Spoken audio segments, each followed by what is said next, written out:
اب اس کنٹرول کے اعتبار سے دیکھیے تین سٹیٹس سامنے آتے ہیں جس کو قرآن حکیم 3 مختلف ناموں سے تعبیر کرتا ہے: نفس امارہ، نفس لوامہ اور نفس مطمئنہ۔ نفس امارہ کہ یہ وہ نفس ہے کہ جس کے اوپر جس کے دل پر نفس کا قابو زیادہ ہو اور وہ زیادہ تر جو ہے وہ برائیوں کی طرف انسان کو کھینچے۔ تو ایسا شخص کہ جس کے دل پہ اس کے نفس کا کنٹرول ہے وہ گویا کہ نفس امارہ ہے۔ پھر نفس لوامہ ہے جو کہ انسان کو ملامت کرتا ہے جبکہ وہ کوئی برائی کر رہا ہو۔ یہ ایک ایسا ہے کہ جو کہ بیچ بیچ کی کیفیت ہے۔ اور ایک تیسرا ہے نفس مطمئنہ، جس کی قلب پر اس کی روح کا کنٹرول، وہ پھر نفس مطمئنہ بن جایا کرتا ہے۔ یہ جنگ جو آپس میں چل رہی ہے کہ جسم بھی دل کے اوپر، قلب کے اوپر کنٹرول کرنا چاہتا ہے اور روح بھی قلب کے اوپر اپنا کنٹرول کرنا چاہتی ہے۔ سال کے 11 مہینے ہم خیال کس کا رکھتے ہیں جی؟ کس کی غذا کا خیال رکھتے ہیں؟ اس جسم کا۔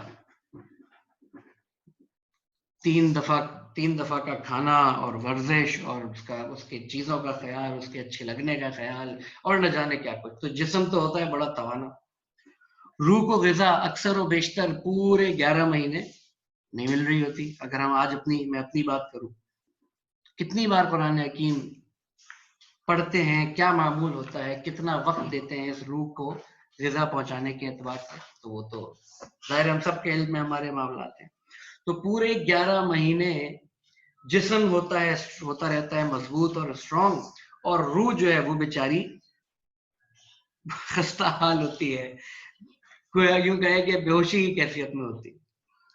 اللہ سبحانہ و تعالیٰ نے ہر سال ہر 11 مہینے کے بعد یہ جو 12واں مہینہ رمضان مبارک کا یہ سسٹم عطا کر دیا کہ اب یہ میرے بندوں دن میں اپنے آپ کو بھوکا پیاسا رکھو، جائز حاجات سے اپنے آپ کو روک کے، خواہشات سے روک کے رکھو تاکہ تمہارا یہ نفس ذرا کمزور پڑے۔ جب نفس کمزور ہوگا تو روح تھوڑی سی بیدار ہوگی، وہ جو میں نے عرض کیا نا کہ بے ہوشی کی کیفیت میں، اور جسم نے اس کو دبا کے رکھا ہوا ہے۔ تو جب یہ نفس اور جسم کمزور پڑے گا تو روح بیدار ہوگی۔ 12-15 گھنٹے الحمدللہ آج 15 گھنٹے کا کم بیش روزہ ہے۔ تو یہ جو جسم میں ایک کمزوری آتی ہے تو روح کو موقع ملتا ہے کہ وہ جو ایک خستہ حال میں پڑی ہے وہ اس کی بیداری ہونا شروع ہوتی ہے۔ جسم کمزور ہو رہا ہے، روح ذرا بیدار ہوتی ہے۔ اب اس جسم کو کمزور کرنے کے بعد، روح کو بیدار کرنے کے بعد رات میں کھڑے ہو جاؤ اس روح کی غذا اللہ کے کلام کے ساتھ۔ گویا یہ 30 یا 29 ڈیز کا پروسیس ہے کہ دن میں جسم کو کمزور کیا اور رات میں اللہ کے کلام کے ساتھ کھڑے ہو کے اپنی روح کو مضبوط کیا، اس کو اسٹرینتھن کیا، اور اس پروسیس سے اس روح کو اور جسم کو اپنے گزار کے اس تقوی کی طرف جانا ہے کہ جو کہ اللہ سبحانہ تعالیٰ رمضان مبارک کا آبجیکٹیو ہی بتاتے ہیں کہ یا ایھا الذین آمنوا کتب علیکم الصیام کما کتب علی الذین من قبلکم لعلکم تتقون۔ اے وہ لوگوں جو ایمان لائے، روزہ رکھنا فرض کیا گیا ہے جس طرح تم سے پہلے لوگوں پر فرض کیا گیا تھا تاکہ تم میں تقوی پیدا ہو سکے۔ اب یہ وہ کانشیس عبادت ہے جو اللہ سبحانہ و تعالیٰ نے مسلمانوں کو عطا فرمائی، اور یہ صرف مسلمانوں کو عطا نہیں فرمائی، کرسچنز کو بھی دی، اور اس سے پہلے بھی جو لوگ جتنی امتیں گزری ہیں، جوز ہیں، وہ بھی اسی طرح ان کے معاملات ہیں روزہ رکھنے کے۔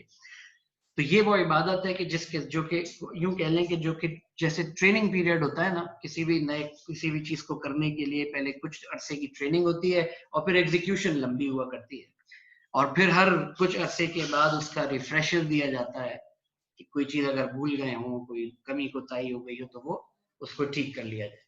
تو بالکل اسی طریقے سے اللہ سبحانہ و تعالیٰ نے سال کے 12 مہینے میں سے ایک مہینہ ہمارے لیے ایک اینیول ریمائنڈر کے طور پر یہ ریفریشر منتھ رکھا کہ جس میں انسان سارا فوکس کر کے اپنی روح کو تقویت دے، اپنے نفس کو کنٹرول کرنے والا بنے، نافرمانی سے بچنے کی قوت پیدا ہو سکے۔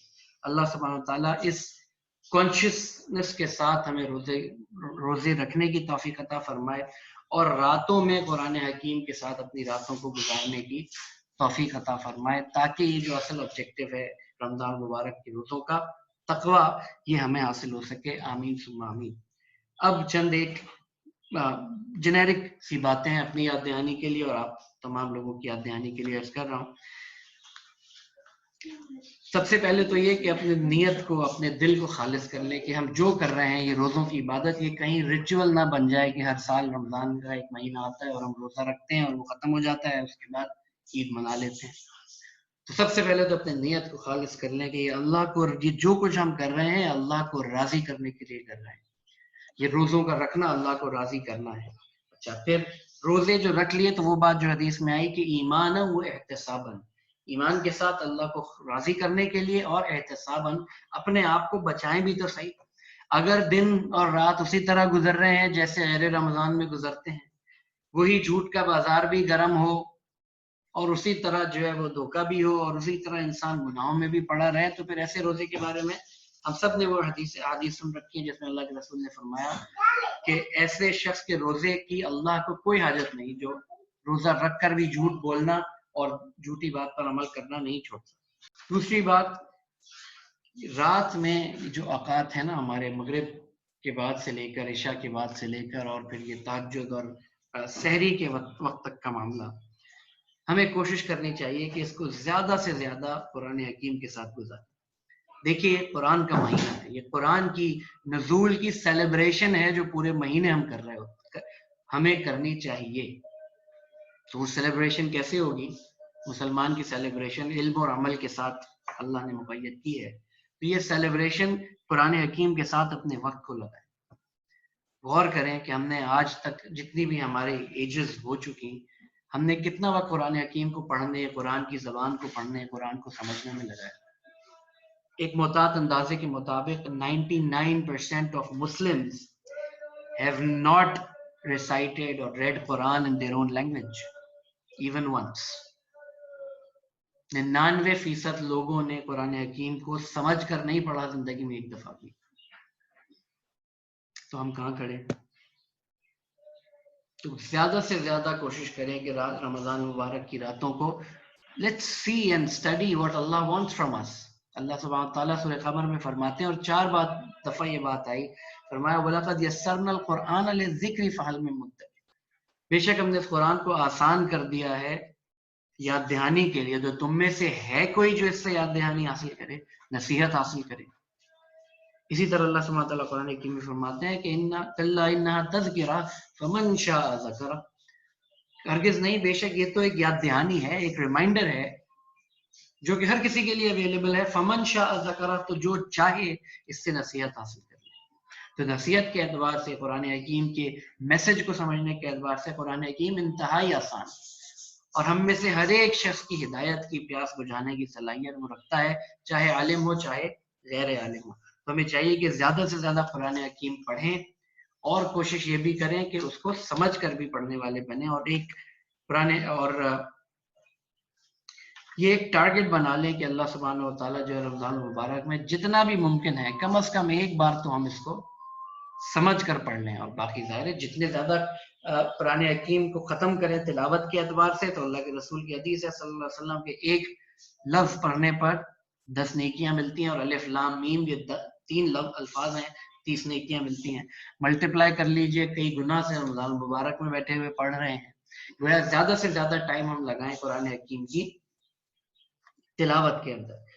پھر تو میں نے پہلی بات یہ عرض کی کہ اپنی نیتوں کو ہم خالص کر کے اللہ کو راضی کرنے کے لیے اعمال کریں، روزے کے اور قرآن حکیم کے ساتھ وقت گزارنے کے۔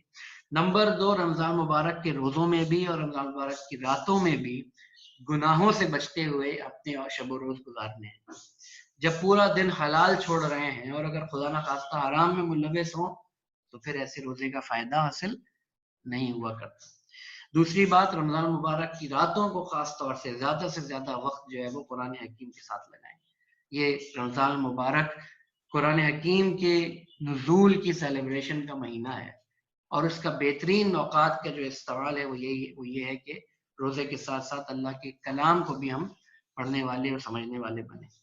تیسری بات، تہجد کا معمول، خاص طور پہ ہم لوگ جو جابز کر رہے ہوتے ہیں، بزنس کر رہے ہوتے ہیں، اس طرح سے اکثر اوقات نہیں شغف ہے امت میں جیسے کہ پہلے ہوا کرتا تھا۔ ہم اپنے بزرگوں کو دیکھتے تھے کہ تہجد کا معمول تھا، دادا کو پردادا کو ہم نے دیکھا اکثر کہ جو تہجد میں پڑھا کرتے تھے، تہجد باقاعدگی سے پڑھا کرتے تھے، لیکن آج کل اس کا اتنا اہتمام نہیں ہو پاتا۔ اللہ سبحانہ تعالیٰ